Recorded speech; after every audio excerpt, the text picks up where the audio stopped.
Madame, Monsieur, bonsoir. Bienvenue dans ce journal. Voici ce qui domine l'actualité. La Côte d'Ivoire peut compter avec le soutien des institutions de Bretton Woods. Le Premier ministre a échangé avec le nouveau président de la Banque mondiale. Ils ont partagé les mêmes visions sur le développement du pays. Amadou Gon Coulibaly se réjouit de cette mission à Washington. La Côte d'Ivoire à la recherche de 1658 milliards de francs CFA, un montant pour le financement de la santé sur 4 ans. Il s'est ouvert ce lundi la première édition du dialogue national sur le financement de la santé. Les priorités du secteur seront dégagées pour un service de qualité. Combien sont-ils les producteurs de café cacao en Côte d'Ivoire? La réponse précise dans 2 ans. Une campagne de recensement lancée aujourd'hui. 800 agents sur le terrain. Ils vont sillonner les 13 zones de production. Les institutions de Bretton Woods et la Côte d'Ivoire entretiennent de bonnes relations. Le Premier ministre a échangé avec le nouveau président de la Banque mondiale. Ils ont harmonisé leur vision sur le développement de la Côte d'Ivoire. Amadou Gon Coulibaly a ensuite dressé le bilan de la mission à Washington. On voit cela dans ce reportage de notre envoyé spécial, Adama Koné. Poignée de main très appuyée entre le tout nouveau président du groupe de la Banque mondiale, David Malpass, et le Premier ministre ivoirien Amadou Gon Coulibaly, au siège de l'institution à Washington. La Côte d'Ivoire fait partie ainsi des premiers pays à prendre contact avec la Banque mondiale sous la présidence Malpass. Seulement 4 jours après sa prise de fonction. Tout un honneur, toute une opportunité. C'est une grande considération et un grand honneur qui a été fait donc, à la Côte d'Ivoire. Et je crois que c'est la reconnaissance du leadership du président de la République, son Excellence le président Ouattara, que nous ayons eu cette audience. Nous avons eu une séance de travail qui a été très fructueuse et elle-même était consécutive à une séance de travail que nous avons eue hier avec le vice-président de la région Afrique. Nous avons fait le point de la coopération entre la Côte d'Ivoire et la Banque mondiale pour noter que de 2012 à aujourd'hui, nous avons triplé les engagements de la Banque sur la Côte d'Ivoire. Et nous avons noté avec le président Malpass un engagement très fort de la Banque à accompagner notre pays pour relever donc, tous les défis donc, qui se présentent à nous. Que ce soit en matière d'amélioration de nos infrastructures, que ce soit en matière d'amélioration du capital humain, que ce soit en matière d'accompagnement de la Côte d'Ivoire avec les outils, notamment du secteur privé, pour transformer nos produits agricoles. Je dirais que sur toutes ces questions, nous avons une oreille attentive du président de la Banque mondiale, du tout nouveau président de la Banque mondiale. Tout porte à croire que les échanges initiés à Washington se poursuivront au bord de la lagune ébriée. Et pour cause. Le président de la Banque mondiale nous a indiqué puisque je lui ai passé le message du président de la République qui l'invitait à Abidjan, que c'est avec grand plaisir qu'il viendra donc en Côte d'Ivoire, où il était déjà allé en 1988. Je dois vous dire que cette rencontre était une rencontre de grande qualité et je suis très heureux que nous ayons pu discuter de toutes ces questions qui touchent à la coopération entre la Côte d'Ivoire et le groupe de la Banque mondiale. Une visite qui se fera dans un climat de détente pour la Côte d'Ivoire. Le pays ayant progressé sur la mesure du climat des affaires, passant de la 177e à la 122e place au classement Doing Business et ayant mis au vert 14 indicateurs sur 20 du programme Compact du Millennium Challenge Corporation. Ici, en Côte d'Ivoire, il s'est ouvert ce lundi la première édition du dialogue national sur le financement de la santé. Pendant 4 jours, l'État, la société civile, le secteur privé et les partenaires réfléchissent sur la question. Le financement de ce secteur s'élève à 1658 milliards de francs CFA sur la période 2020-2024. Un document stratégique sera élaboré. Il va prendre en compte les priorités et les objectifs du secteur en Côte d'Ivoire. Les points de décision issus de cette semaine de santé seront remis au président de la République, cela en vue d'améliorer le système de santé ivoirien. Une amélioration du système de santé qui passe aussi par le respect des normes. Le ministre de la Santé et de l'Hygiène publique a initié une visite inopinée dans plusieurs établissements sanitaires. Dans la commune de Koumassi, des cliniques ne répondent pas aux normes. Akaolé invite tous les acteurs à se conformer aux dispositions. Godefroy Okambawa. Nous sommes à Koumassi, dans l'une des nombreuses cliniques clandestines que compte le district d'Abidjan.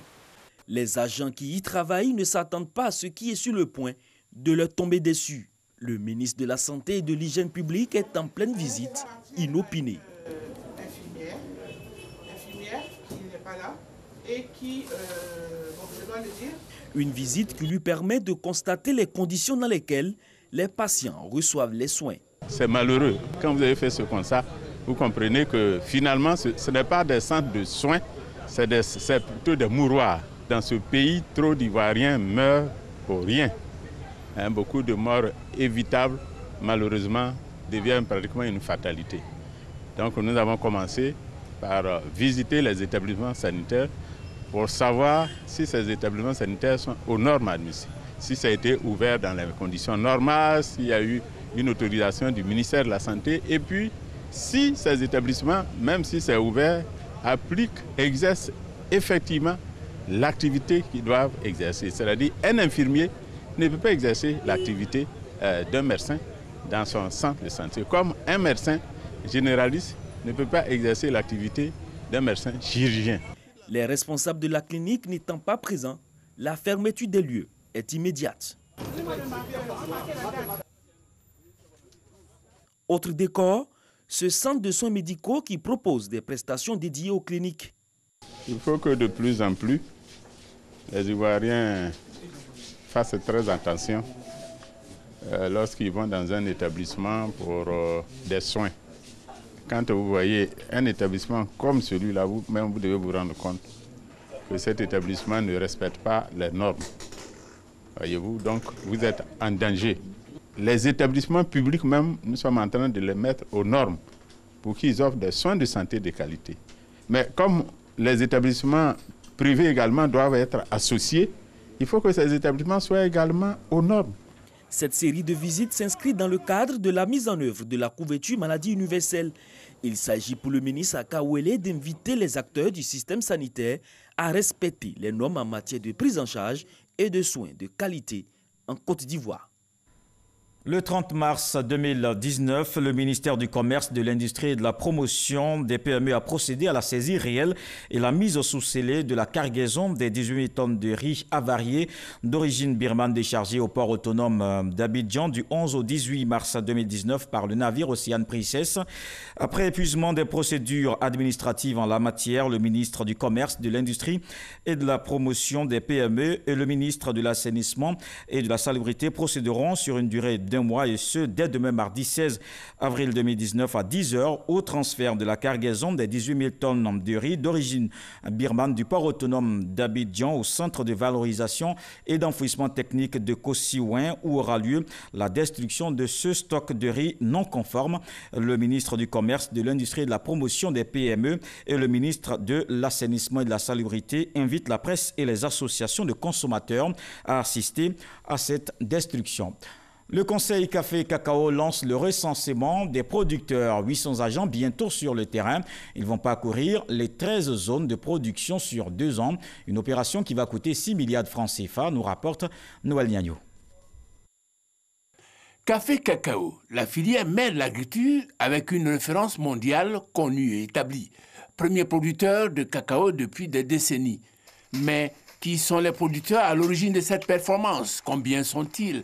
Quelle est la structure de la population productrice? La typologie, les superficies exploitées?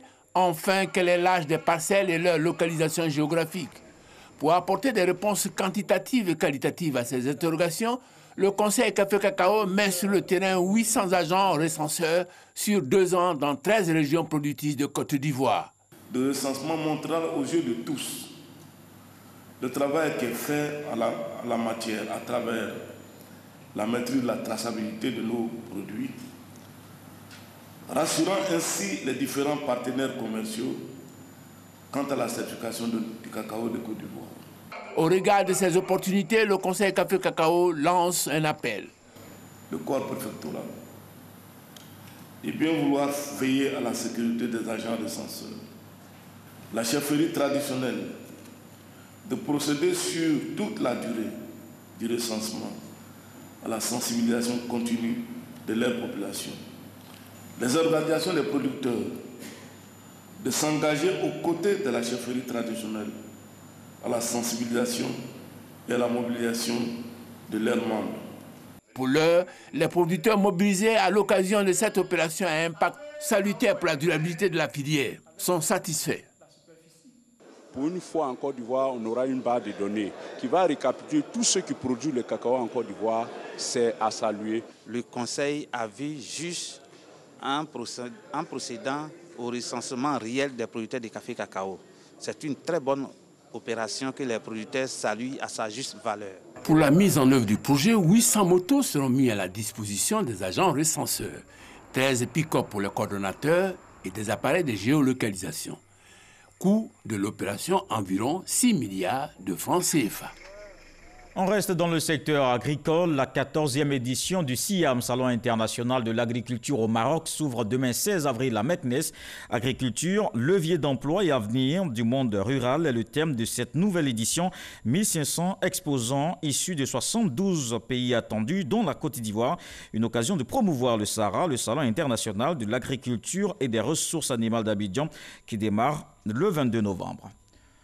Du Maroc, je vous emmène à Istanbul, en Turquie, anciennement appelée Constantinople. Cette grande ville compte plus de 20 millions d'habitants, une ville aux énormes atouts touristiques. L'on dénombre plusieurs Ivoiriens vivant dans cette ancienne capitale turque. Le quotidien de ces Ivoiriens dans ce reportage de Hamza Diaby. Istanbul, grande ville de Turquie, environ 22 millions d'habitants à cheval entre l'Europe et l'Asie, séparée par le détroit du Bosphore. Sa vieille ville reflète les influences culturelles de nombreux empires qui y ont régné. En témoignent ces obélisques de l'hippodrome où abondent les touristes du monde entier. À quelques encablures de là, l'emblématique musée byzantin Sainte-Sophie. Le palais de Topkapi aussi refuse presque du monde. C'était la résidence urbaine principale et officielle du sultan ottoman de 1465 à 1853. 100 mètres plus loin se dresse l'imposante mosquée bleue, la mosquée la plus connue et la plus belle de la ville, construite au début du XVIIe siècle. Ici, c'est le Grand Bazar, le plus grand bazar du monde, occupé par 4000 boutiques, lieu privilégié des visiteurs et des commerçants des 4 coins de la planète qui viennent s'y ravitailler. Le Grand Bazar, c'est un grand labyrinthe. Les non-initiés, pour s'orienter, ont parfois besoin de guides. Bilal, justement, est guide commercial.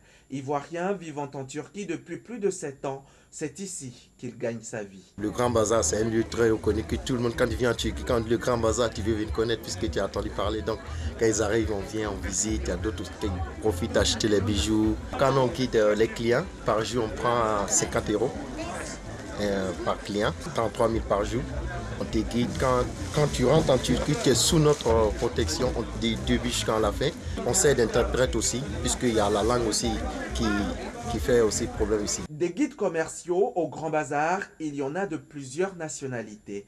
Bilal et son client du jour poursuivront leurs courses jusqu'à la tombée de la nuit. C'est à ce moment-là qu'il ira dîner au quartier Merter Gungoren, dans un restaurant ivoirien tenu par une Ivoirienne. Arsène Akichi y est employé. Quand on vient à l'étranger, on a envie de découvrir leur repas pour connaître leur culture.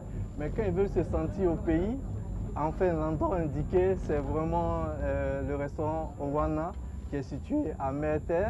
À présent, 5 petites minutes de marche et l'on arrive à Owanan, le restaurant 100% mets ivoirien. Je fais plus la promotion de la banane et la loco de chez nous, de la tchéké, poisson frit, voilà, c'est ce que je fais.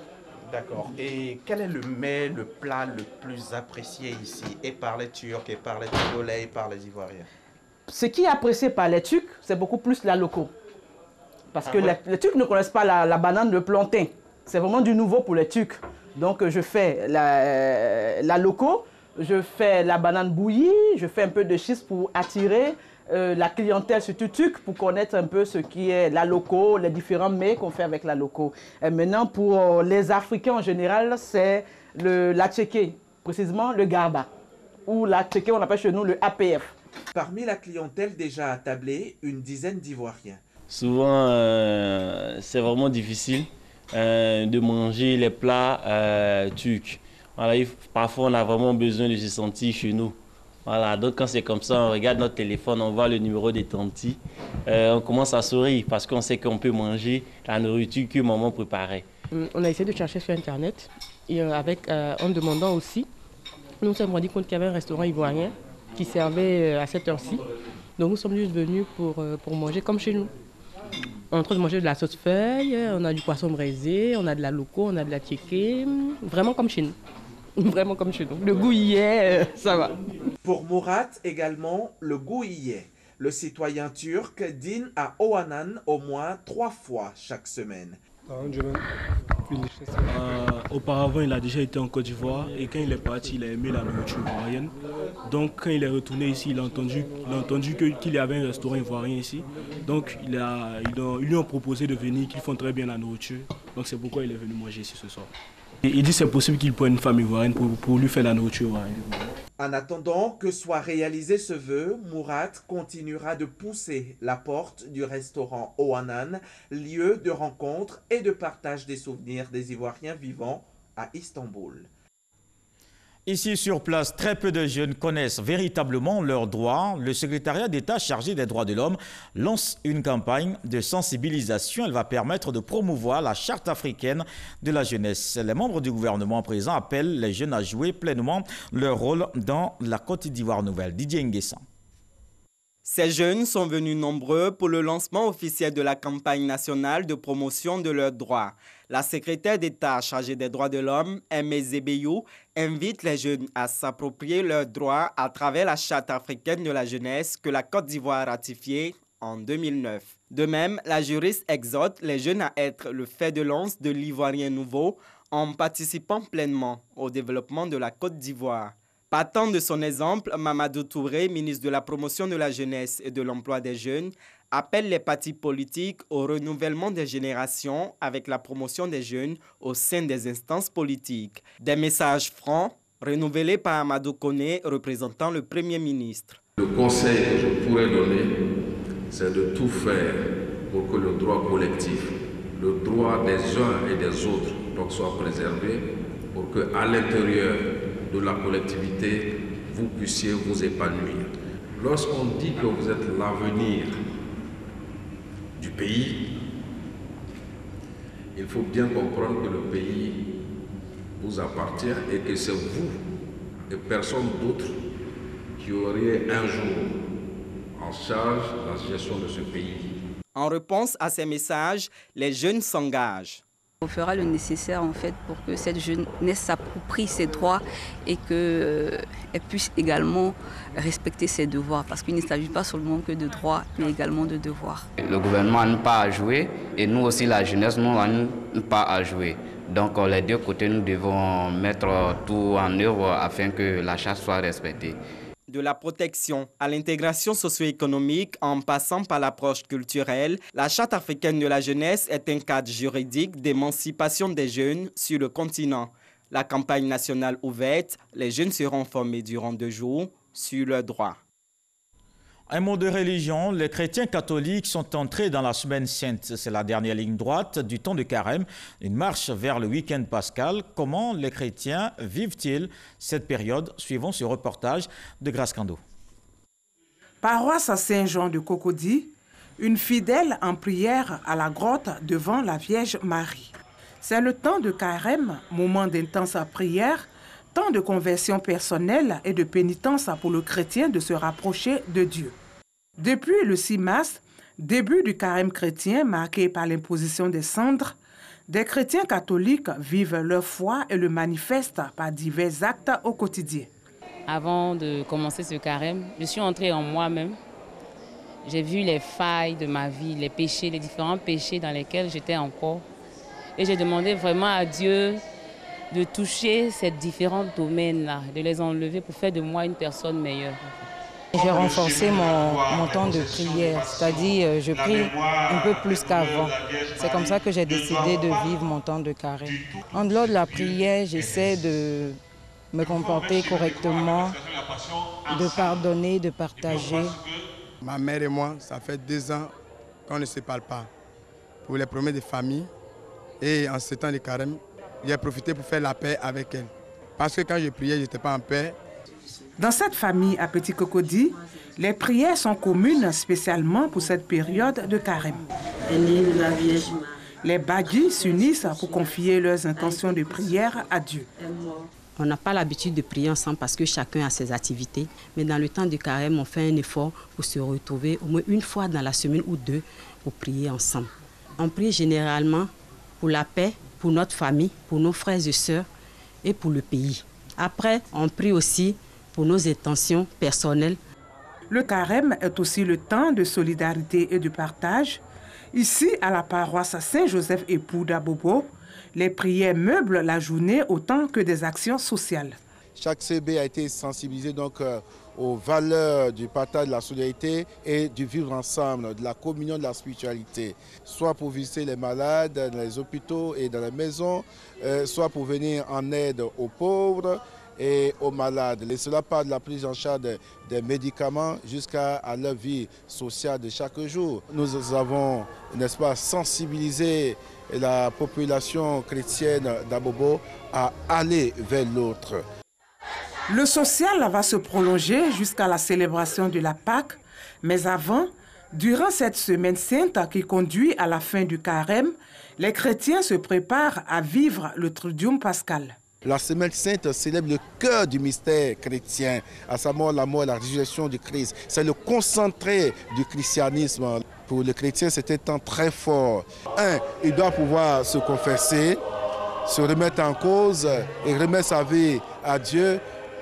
2, il doit pouvoir suivre toutes les rites, toutes les cérémonies qui sont célébrées pour revivre, redécouvrir sa foi. Et 3, il doit pouvoir communier avec ses frères et sœurs.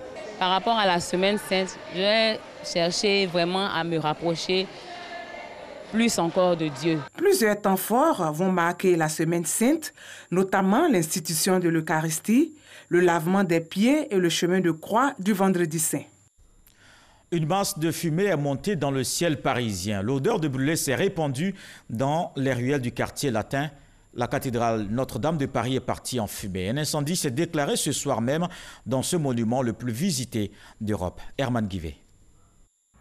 Ce 15 avril 2019, il est presque 18h50 quand une épaisse fumée s'échappe du toit de Notre-Dame de Paris. La vieille dame, ce haut lieu de la foi catholique, vestige du passé, monument le plus visité de France, est en feu. Les flammes ravagent avec violence la toiture du bâtiment sous le regard de curieux qui semblent ne rien comprendre de ce qui se passe. Ces images, relayées sur la toile et par les médias, font le tour du monde. La flèche, véritable symbole de Notre-Dame de Paris, s'effondre. Éteindre le feu semble bien difficile pour les pompiers de Paris. La zone de l'incendie est difficile d'accès. Des images tournées à partir d'une caméra amateur révèlent la rapidité avec laquelle le feu se propage. Tout de suite, l'hypothèse de l'incendie, due à des travaux de rénovation de la vieille bâtisse, est envisagée. Notre-Dame de Paris reçoit 14 à 15 millions de visiteurs par an. Les travaux de construction de la cathédrale, commencés au XIIIe siècle, se sont achevés au XVe siècle. Le parquet de Paris a aussitôt annoncé l'ouverture d'une enquête. Et les messages de soutien pleuvent de par le monde. Le président français lui-même s'est rendu sur place. Le pire a été évité. Nous rebâtirons Notre-Dame, rassure Emmanuel Macron.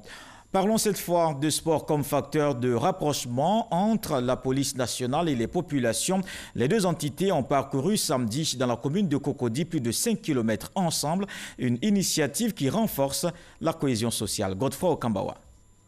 Policiers et des populations venues de toutes les communes du district d'Abidjan en tenue de sport pour un footing dans la commune de Cocody. À leur tête, le directeur général de la police nationale, Youssouf Kouyaté, accompagné pour la circonstance du ministre Adama Bitogo. Après des consignes d'usage, c'est parti pour 5 km. De l'école de police, passant par la RTI, le carrefour Mermoz et le retour à la base pour des étirements dans une ambiance bon enfant.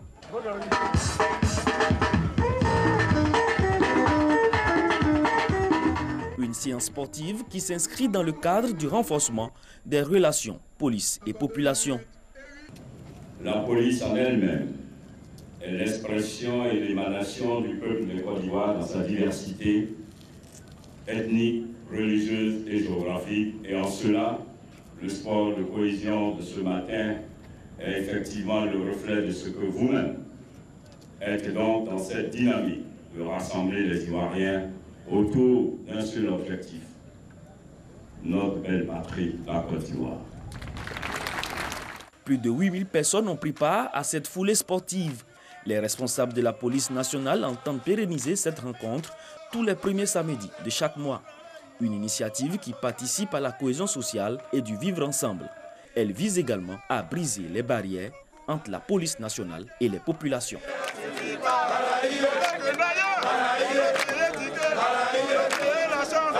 Dans l'actualité politique, une journée de reconnaissance et de soutien au président de la République, Alassane Ouattara. Une rencontre tenue samedi dernier à la place Figayo de Yopougon. La région du Bafing veut ainsi réaffirmer son engagement au RHDP. William Telesoro, Jean-Luc Bambo. Les fils et filles du Bafing se retrouvent à Abidjan. Ils rendent hommage au président Alassane Ouattara pour ses actions engagées en faveur du développement de la Côte d'Ivoire.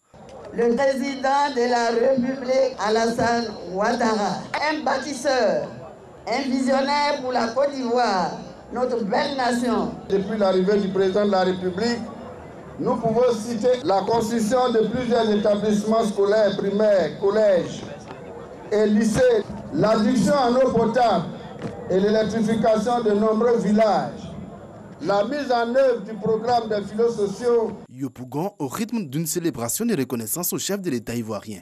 Des autorités gouvernementales, cadre RHDP renforcent le symbole de l'hommage. Cette dynamique, nous la percevons. Nous avons bien compris que quelque chose est en marche. Vous n'avez pas vu le PDCI ici.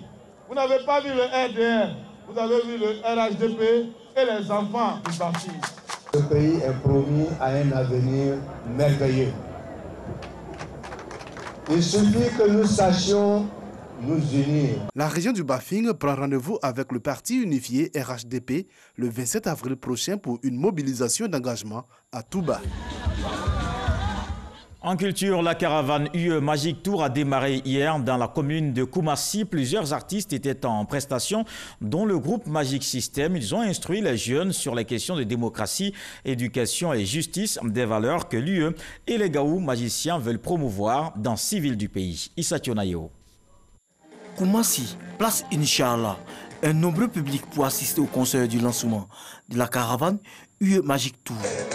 Les patrons, Rocky Cole, Saparal et Opiang, Zoulou et Mekers font montre de leur talent. Le mercure monte d'un cran avec la présence du groupe Magic System sur scène. Les fans visiblement heureux chantent en chœur avec les magiciens.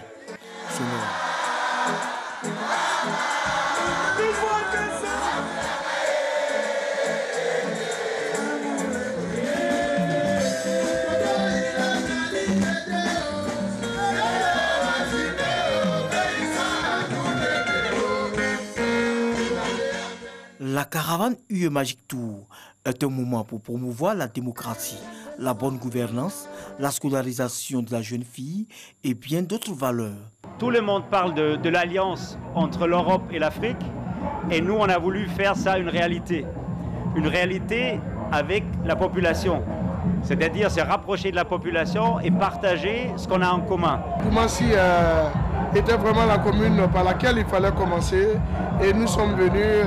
Tout le monde voit ce qui se passe à Koumassi, nous sommes contents d'être là. Après ce lancement, la caravane UE Magic Tour va sillonner les villes de Bouaké, Daloa, Odiéné, San Pedro et Bondoukou du 15 octobre au 17 novembre 2019. Dans le cadre de cette tournée, un tournoi de tennis et de maracana ont été organisés à Abidjan. Ce journal est terminé. Merci de l'avoir suivi. Je vous retrouve demain avec beaucoup de plaisir. Bonsoir.